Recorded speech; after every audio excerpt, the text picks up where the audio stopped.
बुजुर्गों, माताओं, भाइयों बहनों, प्यारे बच्चों, जिला प्रशासन के अधिकारीगण, पत्रकार सलाहकार बंधुओं, आज़ादी की 76वीं वर्षगांठ के पावन अवसर पर मैं आप सभी को हार्दिक बधाई व शुभकामनाएं देता हूं।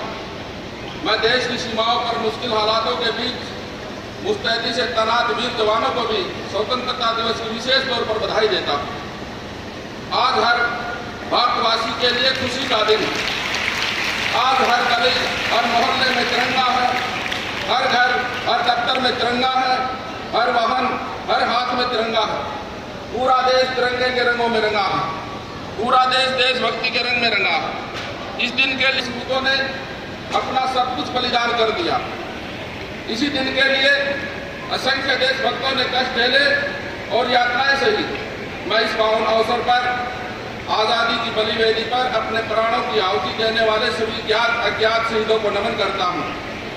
मैं उन वीर सैनिकों को सलाम करता हूं जिन्होंने आज़ादी के बाद देश की एकता व अखंडता की खातिर अपने प्राण न्यौछावर कर दिए। उन्हीं के अनुपम बलिदान के कारण आज हम आज़ादी की खुली हवा में सांस ले रहे हैं। मुझे आज यहाँ ध्वजारोहण करते हुए गर्व की अनुभूति हो रही है।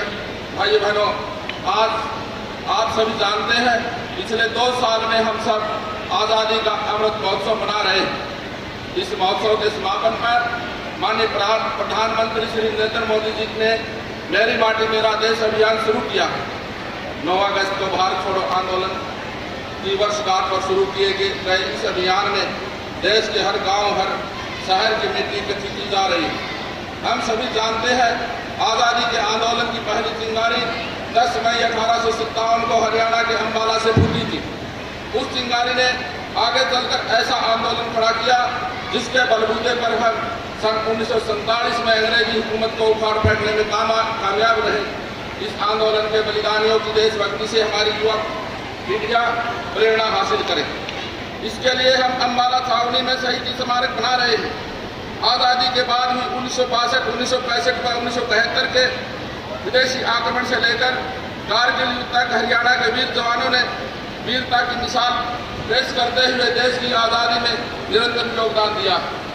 हम अपने शहीदों के बलिदानों का कर्ज तो नहीं चुका सकते, लेकिन उनके परिजनों की देखभाल करके उनके प्रति सम्मान अवश्य जता सकते हैं। इस दिशा में हमने सैनिक व अर्धसैनिक कल्याण विभाग का गठन किया।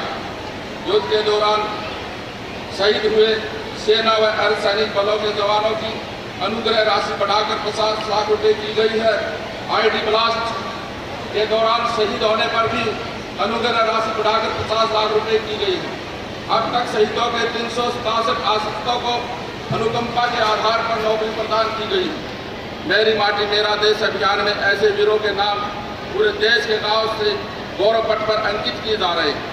भाइयों बहनों, सुशासन में सेवा के संकल्प के साथ जन सेवा का दायित्व संभालने वाली वर्तमान सरकार ने प्रधानमंत्री श्री नरेंद्र मोदी जी के सबका साथ सबका विकास और हरियाणा एक हरियाणवी एक के मूल मंत्र पर चलते हुए हरियाणा और हरेक हरियाणवी की तरक्की और उत्थान के लिए काम किया। भ्रष्टाचार के प्रति जीरो टॉलरेंस की नीति अपनाते हुए पारदर्शी शासन दिया है। गीता के कर्म के संदेश इस पावन भूमि के इतिहास में धार्मिक असहनशीलता और हिंसा का कोई स्थान नहीं रहा। इसी के अनुरूप हम प्रदेश में प्रेम, प्यार और भाईचारे की बयान बनाने के लिए निरंतर काम कर रहे हैं। पिछले 9 साल में हरियाणा सद्भाव, सौहार्द, सम्मान, विकास, समरसता के साथ साथ उन बदलावों का साक्षी रहा है जिनसे हर आदमी का जीवन सरल, सुगम और सुरक्षित हुआ है। हमने जनसेवा और जनता के बीच दीवार बन चुकी व्यवस्था व मुख्यमंत्री श्री मनोहर लाल जी के कुशल नेतृत्व में न केवल बदलने का काम किया है बल्कि ऐसी व्यवस्था देने का प्रयास किया गया है जिनमें जन जन को योजना और सेवाओं का लाभ सरल तरीके से प्राप्त हो सके। देश की आज़ादी से लेकर लंबे समय तक गरीब कल्याण की बातें तो की जाती रही, लेकिन उनका लाभ पात्र तक नहीं पहुंच पाया। पंडित दीनदयाल उपाध्याय जी के अंत्योदय के दर्शन के अनुरूप प्रदेश के सभी परिवारों का पहचान पत्र बनाया, जिससे पात्र परिवारों की पहचान कर योजनाओं का लाभ देना सुनिश्चित किया गया। आज जनता और सरकार का संपर्क सीधा है। हमने प्रशासन में मानव हस्तक्षेप को न्यूनतम कम करने के लिए IT का बड़े पैमाने पर प्रयोग किया गया है। पहले व्यवस्था पारदर्शी नहीं होने के कारण बिचौलिया तंत्र मजबूत हो गया था, जिसके कारण पात्र अपने अधिकार से वंचित हो जाता था। लेकिन आज हमारी सरकार सरकारी योजनाओं के पारदर्शी तरीके से लागू किए जाने से घर बैठे गरीब की बेटी की शादी का सुकून, बुजुर्ग विधवा दिव्यांगों की pension, BPL card, Chirayu card का लाभ कंप्यूटर की एक क्लिक से सीधे पात्र के खाते में जाता है। इस साल को हम अंत्योदय आरोग्य वर्ष के रूप में बना रहे हैं। गरीबों के मुफ्त इलाज के लिए तकरीबन 85 लाख आयुष्मान भारत चिरायु कार्ड घर बैठे ही बनाए गए। निरोगी हरियाणा योजना में लगभग 25 लाख गरीबों के स्वास्थ्य की जांच की है। हर घर नल से जल कार्यक्रम में 13 लाख घरों में स्वच्छ पेयजल पहुंचा। मुख्यमंत्री श्री मनोहर लाल जी के कुशल नेतृत्व में सरकार ने गरीबों का जीवन स्तर ऊपर उठाने के लिए अंत्योदय मेले लगाकर 50,000 से अधिक गरीबों को स्वरोजगार के लिए ऋण प्रदान किए। गरीबों के सिर पर छत उपलब्ध करवाने के लिए प्रधानमंत्री आवास योजना के तहत 36,000 मकान बनाए गए हैं, जबकि 16,000 मकान बनाए जा रहे हैं। हर गरीब को राशन मिलने में परेशानी न हो, कोई उनका हक न मार सके, इसके लिए राशन वितरण व्यवस्था को तकनीक के माध्यम से पारदर्शी बनाया है। अब कोई भी व्यक्ति फर्जी तरीके से राशन प्राप्त नहीं कर सकता। गरीबों का अपने बच्चों को प्राइवेट स्कूलों में पढ़ाने का सपना साकार करने के लिए चिराग योजना चलाई गई।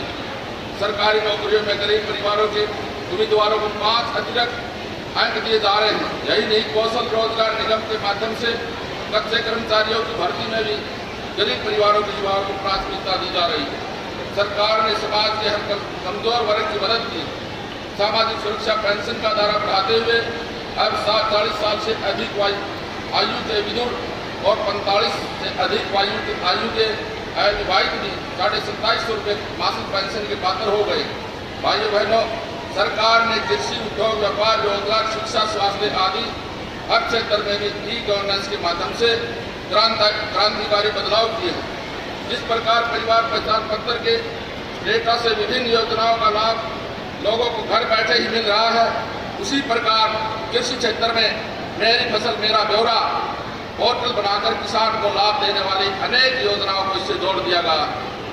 फसल बिक्री की राशि, खराबे का मुआवजा, भावांतर भरपाई की राशि, मेरा पानी मेरी विरासत, धान की सीधे ही बिजाई की प्रोत्साहन राशि आदि इस पोर्टल के माध्यम से सीधे ही किसान के खाते में जमा की जाती है। हरियाणा देश का पहला राज्य है जिसने बागवानी फसलों को मौसम की मार से बचाने के लिए मुख्यमंत्री बागवानी बीमा योजना शुरू की है। पशुपालन ग्रामीणों की आय का एक प्रमुख साधन है। पशुपालन को प्रोत्साहित करने के लिए सरकार ने किसान क्रेडिट कार्ड की तर्ज पर पशुधन किसान क्रेडिट कार्ड योजना शुरू की है। उद्योग हमारी अर्थव्यवस्था का मूल आधार है। हमने हरियाणा के औद्योगिक विकास को गति देने के लिए ईज ऑफ डूइंग बिजनेस का एक इकोसिस्टम तैयार किया।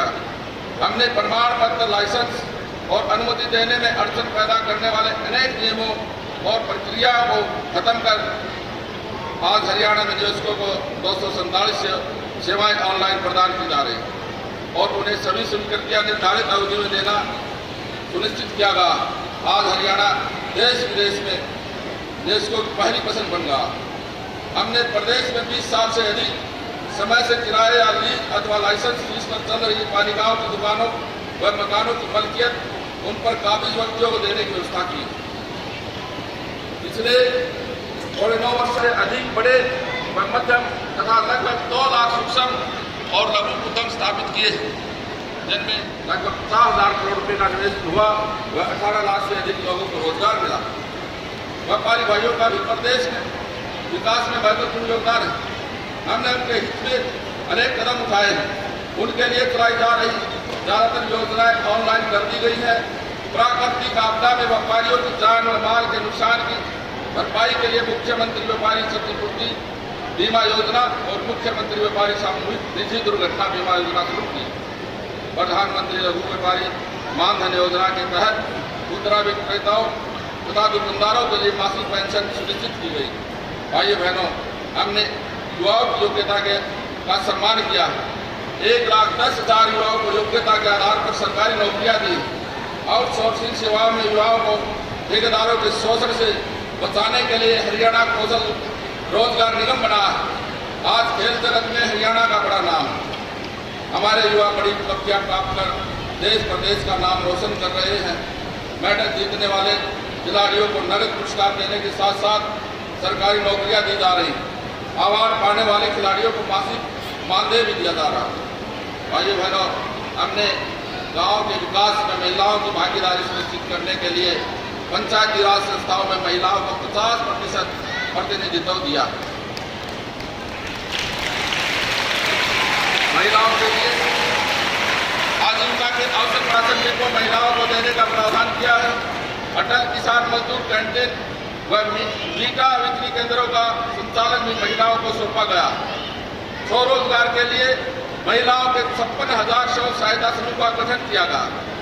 बहन बेटियों को उच्चतर शिक्षा की सुविधा प्रदान करने के लिए सरकार ने 20 किलोमीटर के दायरे में एक कॉलेज स्थापित किया और ऐसे पूरे प्रदेश में इनमें आधे से अधिक लड़कियों के कॉलेज।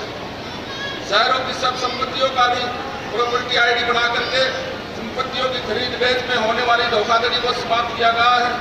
साथ ही संपत्ति के लिए नो डू सर्टिफिकेट को भी ऑनलाइन कर दिया। हमने निर्वाचित प्रतिनिधियों, सरकार और ग्राम निवासियों के बीच संबंध स्थापित करने के लिए ग्राम दर्शन पोर्टल शुरू किया। इस पर ग्रामीण अपनी ग्राम पंचायत से संबंधित मांग, सुझाव व शिकायत दे सकते हैं। सरकार प्रदेश के शहरों और कस्बों में आधारभूत संरचना सुदृढ़ बनाने पर विशेष बल दे रही। गुरुग्राम, करनाल, फरीदाबाद और पंचकुला को स्मार्ट सिटी बनाया जा रहा है। गुरुग्राम, फरीदाबाद और पंचकुला के विकास के लिए मेट्रोपॉलिटन डेवलपमेंट अथॉरिटी का गठन किया गया। हमने पिछले 9 सालों में जातिवाद, क्षेत्रवाद और भाई भतीजावाद से ऊपर उठकर काम किया। आइए स्वतंत्रता दिवस की 76वीं वर्षगांठ की इस पावन अवसर पर हम अपनी महान सांस्कृतिक परंपराओं को और उच्च नैतिक मूल्यों पर चलते हुए देश और प्रदेश को स्वच्छ और खुशहाल बनाने के लिए एकजुट होकर काम करने का संकल्प ले। जय हिंद, जय हरियाणा।